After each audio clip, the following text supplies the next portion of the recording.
Are your ulcerative colitis symptoms proving difficult to manage?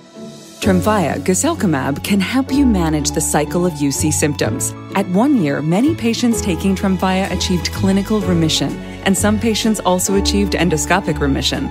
Individual results may vary. Tremfya is a prescription medicine used to treat adults with moderately to severely active ulcerative colitis. Serious allergic reactions and increased risk of infections may occur. Before treatment, your doctor should check you for infections and TB. Tell your doctor if you have an infection, flu-like symptoms, or if you need a vaccine. Ask your doctor if Tremfya can help you manage the cycle of UC symptoms. Call 1-800-526-7736 to learn more or visit tremfyaradio.com. Hay muchas cosas en la vida que deberían estar garantizadas, pero no lo están. Como cuando alguien te dice, ahorita voy, que realmente sea ahorita. AT&T presenta la garantía AT&T. Conectividad con la que puedes contar, las ofertas que quieres y el servicio que mereces. O harán lo correcto. Visita att.com/garantía para conocer más. AT&T. Conectar lo cambia todo. Aplica en términos y condiciones. Visita att.com/garantía para más detalles. Dixo Daily presenta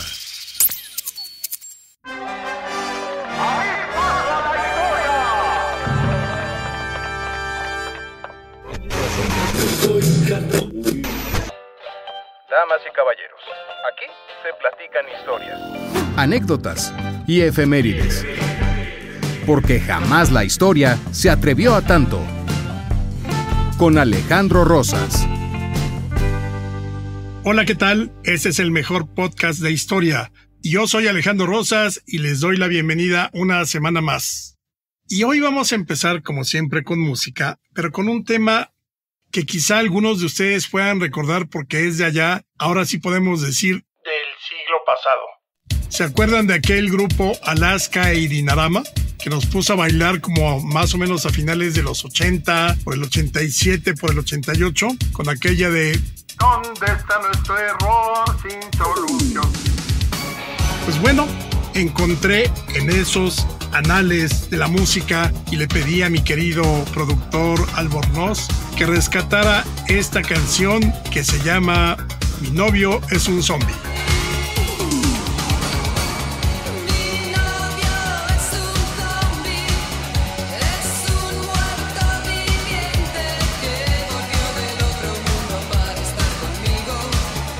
¿Por qué, si este es un podcast de historia, empezamos con los zombies? Bueno, pues ya saben que aquí en este podcast nos gusta recuperar historias, curiosidades, personajes, hechos asombrosos y fechas extrañas.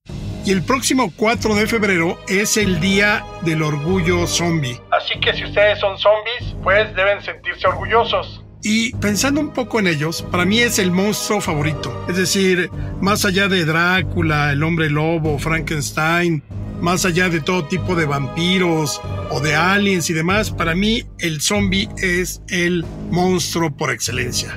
Me encanta, yo me acuerdo que me enamoré de los zombies desde que vi la famosa película La Noche de los Muertos Vivientes del director George A. Romero, que prácticamente es el padre de los zombies y que la estrenó un 1 de octubre de 1968. Una película en blanco y negro con muy bajo presupuesto, pero que curiosamente recuperó 250 veces lo que se había gastado en la película. Si ustedes la ven, quizá hoy les cause más risa que miedo, pero si la ven, por ejemplo, en la noche, apagan las luces, era una película en blanco y negro, los zombies son nada gore, es decir, prácticamente eran muertos que salían de las tumbas por diversas circunstancias e iban tras gente que se va juntando en una casa. Entonces, de eso va la película, esa fue la primera y a partir de ahí empezó a surgir todo el universo zombie. George A. Romero luego hizo varias otras películas, pero así al vuelo, fíjense, yo me acuerdo mucho de 28 días después, que es una gran película, creo que ahora viene 28 años después para este año. A ver qué tal. Guerra Mundial Z, que es de las de este siglo, con Brad Pitt, que también me parece que funciona por ahí. El Amanecer de los Muertos también es una gran película. Y luego hay un par de películas que son como medio sátiras, que me encantaron. Una, Zombieland, es buenísima. porque tiene mucho humor negro. Y la otra es la que aquí se tradujo como El desesperar de los muertos, The Shaun of the Dead, con Simon Pegg, que es una película inglesa de zombies, me parece también muy buena. Series, pues The Walking Dead, yo creo que como hasta la 6ª temporada, hasta que sale Negan. Ya después se vuelve un desgarriate y ya no la terminé de ver, pero creo que las primeras son muy buenas. Y no podía faltar en México nuestra propia versión de los zombies en la película del 2012, El Santos contra la Tetona Mendoza, que son con los personajes de mi querido Trino y Gis. Pero lo importante ahí es que la historia gira en torno de un grupo de zombies que son de Zaguayo. Entonces ya se imaginarán la historia, zombies de Zaguayo, si quieren conocerlos, vean El Santos contra la Tetona Mendoza. Pero recuerden, este próximo 4 de febrero, siéntanse orgullosos si son zombies, porque es su día. Y bueno, sigamos con nuestro podcast, Porque jamás la historia se atrevió tanto. y otros 2 días raros que tenemos para esta semana. 5 de febrero. Es el Día Mundial del Hombre del Tiempo. Cuando yo me encontré esta celebración rara, dije, ¿qué será de los viajeros en el tiempo? ¿De los que quieren viajar en el tiempo? ¿De los que venden relojes? ¿O qué chinga? Pues no, resulta que es el Día Mundial prácticamente de los meteorólogos. Pero lo curioso es que se le da más énfasis sobre todo a aquellos héroes de los medios de comunicación que salen como 3 minutos en la tele diciéndonos por dónde vienen las nubes, cuándo va a llover, los grados a lo largo y ancho del mundo de la República. Pero sobre todo creo que vale la pena que este 5 de febrero feliciten a su chica del clima favorita. Porque si algo nos ha dejado la meteorología es una cantidad de modelos guapísimas, increíblemente bellas, de cuerpos esculturales, que cuando uno las ve ya no te importa si va a llover, si va a nevar o si se inundó un pueblo o si hay vientos huracanados. Creo que aquí sí fue una de las grandes cosas que dejó el siglo XX. Las chicas del clima, hoy desde luego con toda la corrección política, pues prácticamente han ido desapareciendo, pero sobre todo en los medios electrónicos de Monterrey se siguen viendo estas chicas del clima que no nos dejan nada a la imaginación y sin embargo les recomiendo que usen paraguas. Y otro día raro, 5 de febrero, para los golosos. Yo no soy muy adicto, no soy alguien que compre regularmente, pero el 5 de febrero tomen un bolillo un poquito dorado, calientito, úntenle mantequilla y luego una buena cucharada de Nutella. Porque el 5 de febrero es el Día Mundial de la Nutella, que, digamos, la inventaron en 1964, esta crema de cacao y avellana, que desde entonces se convirtió en un súper éxito y que desde luego yo creo que todos en algún momento de la vida, con los hot cakes, con un pan o con un bolillo, hemos probado la Nutella. Así que felicidades a los que son fanáticos y seguidores y catadores de Nutella. Pero bueno, como al final nuestro podcast es de historia, entremos ya de llenos propiamente al pasado. Y vámonos hasta el 4 de febrero de 1402. Ese día nació Netzahualcóyotl.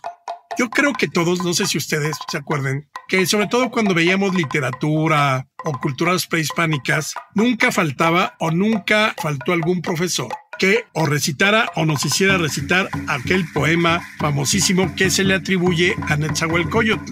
Y decía así: amo el canto del cenzontle, pájaro de 400 voces. Amo el color del jade y el enervante perfume de las flores, pero más amo a mi hermano, el hombre. Híjole, yo no sé si realmente Netzahualcóyotl era tan humanista, porque fue un gran guerrero. De hecho, hoy se pone en duda que este poema sea de su autoría. Vayan ustedes a saber. Hay algunos especialistas e investigadores que dicen que no, hay otros que dicen que sí. A mí, por este asunto de pero amo más a mi hermano el hombre, pues yo hubiera agregado ahí, si fuera Netzahualcóyotl, siempre que no sea de Azcapotzalco. ¿Y por qué? Porque recuerden que Netzahualcóyotl nació en 1402, exactamente durante los años y décadas en que la hegemonía en el Valle de México estaba bajo el dominio de los señores de Azcapotzalco, los tepanecas. Sus chicharrones eran los únicos que tronaban, ¿no? Eran los que pedían tributo, los que castigaban, fueron los que asolaron durante varios años a los mexicas, es decir, eran los dueños del barrio, los señores de Azcapotzalco. Y en un momento dado, cuando Netzahualcóyotl tenía más o menos 16 años, Tezosomoc, el tlatoani de Azcapotzalco, pues decidió matar al padre de Netzahualcóyotl porque creía que estaba conspirando contra él. Ya ven cómo son los políticos, porque traían en sus rollos. Y entonces Netzahualcóyotl tuvo que huir porque no solamente querían matar a Ixtlilxóchitl, el padre de Netzahualcóyotl, sino el propio Netzahualcóyotl. Entonces Rodó de acá para allá, como dice José José. y finalmente encontró refugio en Tenochtitlán. Allí estuvo un tiempo resguardado, allí empezó a ser gran guerrero y además pues le dedicó un poquito a las artes, sobre todo a la poesía. Con el paso del tiempo, Netzahualcóyotl, ya mayor, retoma el control de Texcoco, llega al trono y hace una alianza militar con Tenochtitlán y con Tacuba, la triple alianza, con la cual pudieron derrotar a los señores de Azcapotzalco para siempre. Y vencieron a Maxtla, que era el hijo de Tezosomoc, quien había matado a su padre. Entonces, pues, Netzahualcóyotl dijo: Me voy a vengar la muerte de mi padre. Y lo hizo. Por eso creo que así muy humanista de que, pero amo más a mi hermano el hombre, insisto, siempre y no fuera señor de Azcapotzalco, porque ahí sí, venga, sacrificio humano, muerte en combate, o pues una patita o una manita en vinagre para comérselo como se acostumbraba en aquellos tiempos. Otra fecha importante, 5 de febrero. Claro, ustedes van a pensar la Constitución y por eso nos dan un puente el 3 de febrero lunes. Pero ¿cuál constitución es la que les vino a la mente? ¿La de 1917 o la de 1857? Porque recuerden que también el 5 de febrero, pero de 1857, se promulgó la Constitución Liberal que promovieron los constituyentes liberales cercanos a Juárez y que donde se establecieron prácticamente las garantías individuales y la igualdad ante la ley. Bueno, pero hay quienes pueden pensar en la del 17 o en la de 1857, pero otro acontecimiento importante del 5 de febrero ocurrió más o menos en 1597. ¿Y qué sucedió entonces? Bueno, seguramente han escuchado por ahí de San Felipe de Jesús. Este era un joven que nació en una buena familia novohispana, estamos hablando más o menos de 1572. Su padre era comerciante, no les iba mal, y entonces su familia decide enviar a Felipe de Jesús a las Filipinas para hacer negocios, saber qué puede conseguir, y obviamente un chavito de prácticamente 22, 23 años se lanza en esa aventura que le llevaba varios meses llegar hasta las Filipinas, a Manila, y ahí anda un tiempo, y así estuvo haciendo negocios, pasándola muy chévere como dicen, hasta que de pronto escuchó el llamado de la religión. Y se acercó a la religión de una manera brutal, como si realmente hubiera tenido una revelación, y de hecho terminó unido a los franciscanos. Cambió totalmente su vida de un crápula dedicado al libertinaje y demás, prácticamente se convirtió en un fraile franciscano. Y entonces, ya convertido, ya hecho todo un franciscano, decide regresar a la Nueva España, pero para su mala fortuna, él y sus compañeros naufragaron en las costas de Japón. ¿Por qué digo que para su mala fortuna el naufragio era lo de menos? En esos momentos en Japón, los shogunes estaban persiguiendo a los católicos, a los cristianos. Y entonces de pronto se encuentran con un paquete de 26 cristianos, entre los que había franciscanos, jesuitas y conversos japoneses. Y entonces los japoneses dijeron, las autoridades, ¿saben qué? Pues hay que matarlos. Y así fue que los martirizaron. El 5 de febrero, por eso les decía la fecha, pero de 1597, Felipe de Jesús fue crucificado ahí en Nagasaki. Dicen que por eso tiempo después caería la bomba atómica, lo cual es una absoluta estupidez, no tiene nada que ver. Pero el 5 de febrero de 1597, 26 cristianos fueron aprehendidos, martirizados y ejecutados, crucificados varios de ellos. Y Felipe de Jesús luego fue santo, canonizado en 1862. Hay quienes dicen que los liberales eran tan liberales que decidieron ocupar el día 5 de febrero para borrar lo que había sido el asunto de los jesuitas y que nadie más se acordaba de ellos. Pero pues no. Cada quien tiene sus asuntos, nos acordamos unos de la Constitución y otros de lo que sucedió con San Felipe de Jesús. Si ustedes quieren conocer la pila bautismal de donde salió el agua con que bautizaron a Felipe de Jesús se puede ver en la capilla dedicada a él en la Catedral de la Ciudad de México. Y si van a eso, de una vez entren a la capilla y vean el fémur y otros huesos de Agustín de Iturbide que están en esa capilla, junto al corazón deshidratado de su amigo Anastasio Bustamante, que como última voluntad pidió que pusieran ahí su corazón. Entonces, ahí tienen una tarea. Y empezamos con nuestras gustadas secciones semanales. Con letras de oro. Si hubiera parque, no estaría usted aquí. Es una frase memorable que pasó a la historia. ¿Quién la dijo y en qué circunstancias? Pues la dijo el general Pedro María Anaya, que estaba a cargo de la defensa del convento de Churubusco el 20 de agosto de 1847, cuando los norteamericanos asaltaron la posición. Entonces se batieron ahí con bizarría mexicanos, ahí también estaban los irlandeses, peleadores que se habían unido al ejército mexicano durante la intervención norteamericana. Al parecer había parque que no funcionaba en las armas mexicanas, alguien saboteó, el hecho que fue un desgarriate. Ya después de varias horas de resistencia, cae la posición en manos norteamericanas y entonces los norteamericanos llegan frente al general Pedro María Anaya, que le había además caído pólvora cercana, y entonces en ese momento prácticamente estaba ciego, luego recuperaría la vista, y le preguntan: ¿Y el parque? Refiriéndose desde luego a las municiones, y entonces él responde: si hubiera parque, no estaría usted aquí. Yo, como siempre, soy un amargado aguafiestas. Yo creo que esa frase se la inventaron como para darle un poco más de patriotismo. Sí, Pedro María Anaya fue defensor, fue 2 veces presidente de la República por esos años, pero me parece que la frase solamente se la atribuyen a él como un momento de heroicidad, pero no creo que realmente la haya dicho. Y sin embargo, aquí la tenemos en un fragmento de esa película dedicada a los niños héroes que se llama El cementerio de las águilas, que fue interpretada, entre otros actores, por Jorge Negrete. Venga, mi general Pedro María Anaya, escuchémoslo de viva voz. Pregunta al general Fix que dónde está el parque. Si hubiera parque, no estaría usted aquí. Y para nuestra siguiente sección, le pido a nuestro productor que baje las luces, que ponga música ad hoc, porque nos vamos a ligar, ¿sí? Con la sección Un dato para ligar. Esta semana lleguen a la barra, pidan algo fuerte, volteen a ver si hay alguien que les interesa por ahí, se acercan, Repito, nunca digan estudias o trabajas. sino más bien se presentan: soy fulanito, soy menganita, y una vez que ya tienen su atención, porque ya casi nadie hace eso, entonces, antes que cualquier otra cosa, comenten: oye, quisiera compartirte un dato que seguramente no conoces, pero creo que vale la pena que lo conozcas y me gustaría contártelo. Entonces ya en ese momento te van a considerar entre nerd, pero también vas a despertar cierta simpatía y curiosidad.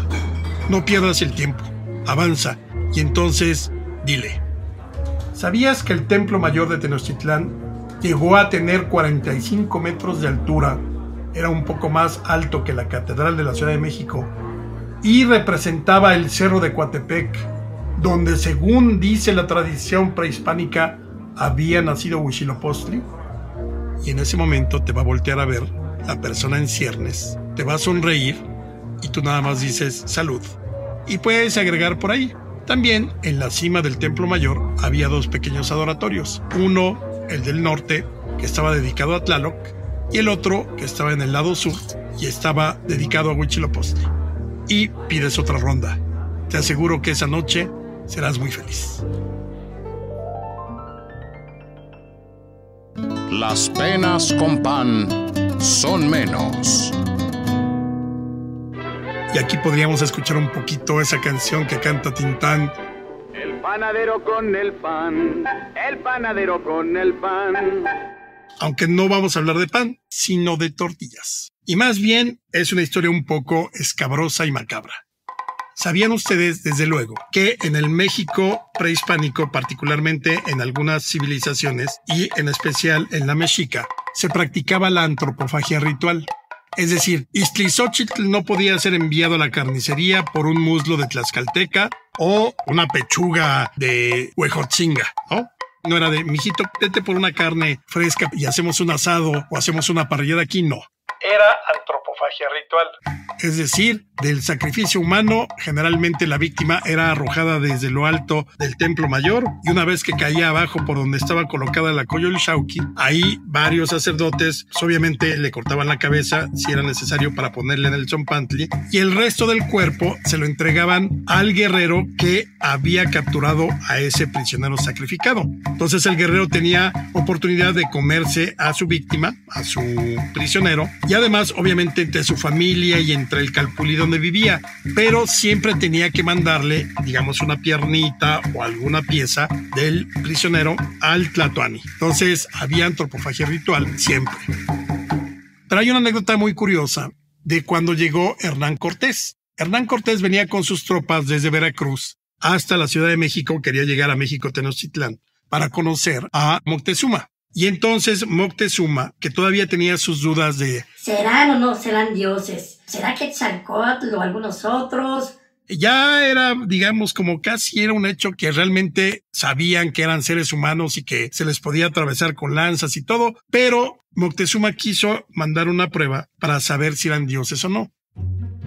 Les envía entre varios regalos y entre varios alimentos un paquete, por llamarle de algún modo, más bien un itacate, habría que decirlo porque es una palabra que viene desde la época. Un itacate con tortillas, pero que tenían una peculiaridad. Estaban embarradas con sangre de sacrificado. Entonces, pues obviamente, cuando reciben el itacate los españoles, pues obviamente al principio dijeron, ay, mira, vamos a hacernos unos taquitos aquí, una tortillita con sal, alguna cosa así.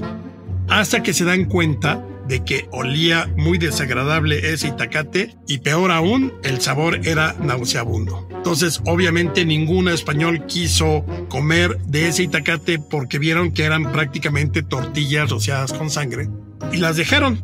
Obviamente esa noticia llegó rápidamente a los ojos de Moctezuma, quien simplemente llegó a la conclusión de que si ese era uno de los, digamos, alimentos de los dioses, la sangre, el sacrificio humano, el sacar el corazón, y ellos no se atrevían a comer una tortilla rociada con sangre de sacrificado, luego entonces no eran dioses. Así que a la guerra a ver qué pasa.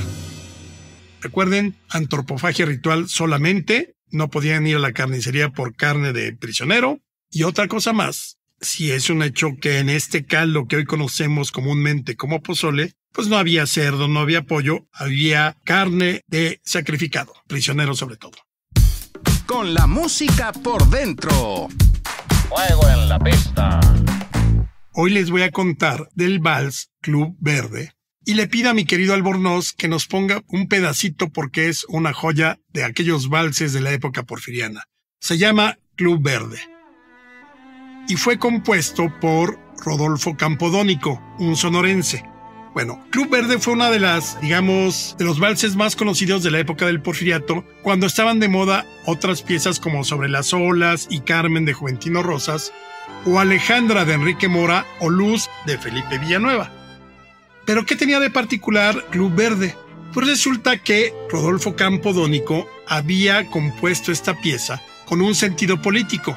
Champ, como le decían a Campodónico, la compuso en honor del club antirreeleccionista García Moral ahí de Hermosillo en 1901 porque estaban en campaña para tratar de ganarle la gubernatura al dedazo o al candidato oficial impuesto por don Porfirio Díaz. Obviamente ni con el vals, ni con la música, ni con los compases pudieron ganarle a el candidato oficial de Porfirio. Pero se quedó guardado ahí un tiempo porque además el vals a partir de ese momento fue prohibido en distintos lugares. Pasaron los años, prácticamente pasaron 9 años y en 1910, cuando Francisco I. Madero comenzó su cruzada democrática, el Club Verde, el vals de Rodolfo Campodónico, volvió a sonar y además se convirtió en el himno del antirreeleccionismo y en un himno totalmente maderista. Se cuenta que una vez que Madero triunfó en la revolución que terminó en mayo de 1911, cuando venía desde el norte para la Ciudad de México, En cada estación a donde llegaba, muchas veces lo esperaban con algún fonógrafo que interpretaba con un disco o con un cilindro. Club Verde, que para mí es una de las grandes piezas de los valses mexicanos de esos años del Porfiriato y los inicios de la Revolución. Y ya para despedirnos les traigo una historia que podríamos llamar un caballo tuerto, 2 medallas de oro y un auditorio nacional. Gobierno bizarro. Imagínense la mañana del 15 de agosto de 1948. La gente va a su trabajo con toda la flojera del mundo, pero de pronto en la calle... ¡Extra, extra! El coronel Humberto Mariles acaba de ganar 2 medallas de oro con su caballo Arete. ¡Extra, extra! Entonces todo mundo feliz, ¿no? Eran las primeras medallas de oro que México ganaba en una justa internacional y más en unos Juegos Olímpicos. Entonces, de pronto, Mariles era todo lo máximo que alguien podía hacer. Pero esta historia, digamos que solo era el intermedio. La historia tenía tintes dramáticos. Unos meses antes de los Juegos Olímpicos de Londres 1948, el presidente alemán mandó llamar al coronel Humberto Mariles para decirle que su viaje a Londres estaba cancelado, que ni más paloma, que no iba, que no era necesario y que no era importante. Obviamente, Mariles, que estaba acostumbrado a ser un jinete diestrísimo con grandes habilidades y aptitudes, pues quiso saber las razones por las cuales el presidente no quería que fuera a los Juegos Olímpicos. Alemán le dijo: no pueden ganar con estas carretas de caballos, con ese caballo tuerto. Se refirió así a Arete, que efectivamente tenía un problema en un ojo y no veía. Entonces, obviamente, Mariles se enardeció y fue con sus 2 padrinos, que eran nada más y nada menos que el general y expresidente Lázaro Cárdenas y el otro exgeneral y expresidente también, Manuel Ávila Camacho. Se sabía que era protegido de ellos. Y entonces ambos generales decidieron apoyarlo, alentarlo, y sabían del gusto que tenían los 3 por los caballos, entonces lo trataban muy bien. Con peras o con manzanas, fuera como fuere, el hecho es que don Manuel Ávila Camacho, que además practicaba polo y en su sexenio se había hecho el Hipódromo de las Américas, decide apoyar a Mariles y desobedecen las órdenes del presidente. Obviamente, Alemán ha de haber puesto el grito en el cielo. Pero en el momento que lo enteraron que habían ganado las medallas de oro, pues obviamente, ¿qué hace un político mexicano y más del PRI de esa época? Pues se cuelga las medallas, aunque no haya tenido nada que ver. Recuerden a Ana Gabriela Guevara, que mandó a vender calzones y trajes de baño a nuestras nadadoras de nado sincronizado, y luego ya se andaba colgando ahí que ella, y bueno, la corrupción que fue, eso quedará para otra historia. Pero pues Alemán dijo: de aquí soy, ya no regañó a Mariles. Dijo: pues la victoria mexicana es mi sexenio, prácticamente era un logro sexenal. Y entonces, como corolario, dijo: ¿por qué no construimos un centro de espectáculos hípicos? Y le dijo a sus ayudantes: miren, ahí junto al club de polo Anáhuac, donde hoy está el Campo Marte, ahí hay un pequeño espacio que podemos utilizar para construir este centro de deportes hípicos. Y entonces, obviamente, como era el alemanismo, había que gastar, todo era maravilloso. Dijeron: pues sí, vamos a hacer un gran centro de espectáculos hípicos, grande, con todas las instalaciones, el lujo, todo, hasta que alguien le dijo al presidente: oiga, señor presidente, ¿qué cree? Pues es que aquí en México, salvo usted, el general Cárdenas y el general Ávila Camacho, pues nadie tiene más caballos para ese ejercicio, para la equitación. Pues aquí los caballos en México los usamos pues para la siembra, para el campo, para los pueblos. Entonces, obviamente, pues Alemán se quedó pensando: sí, es cierto, aquí poca gente tiene caballos como para este tipo de deportes.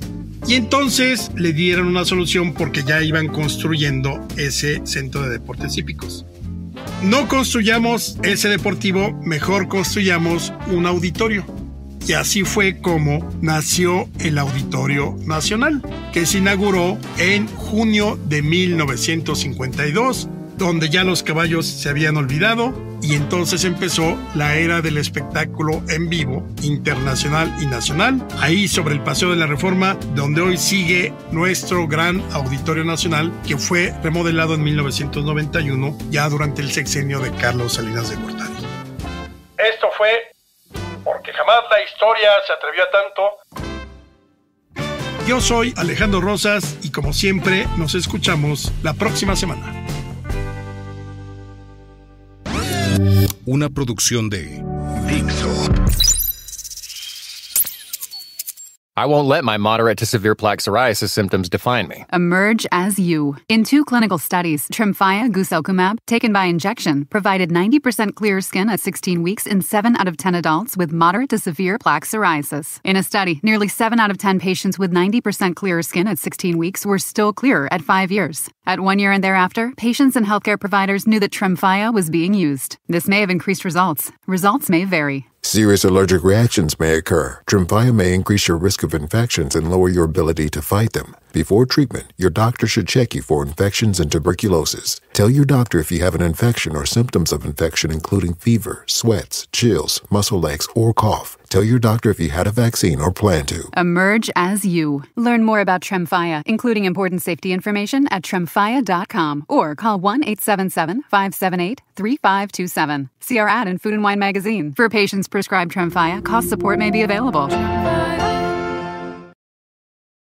Building a business may feel like a big jump, but OnDeck Small Business Loans can help keep you afloat. With lines of credit up to $100,000 and term loans up to $250,000, OnDeck lets you choose the loan that's right for your business.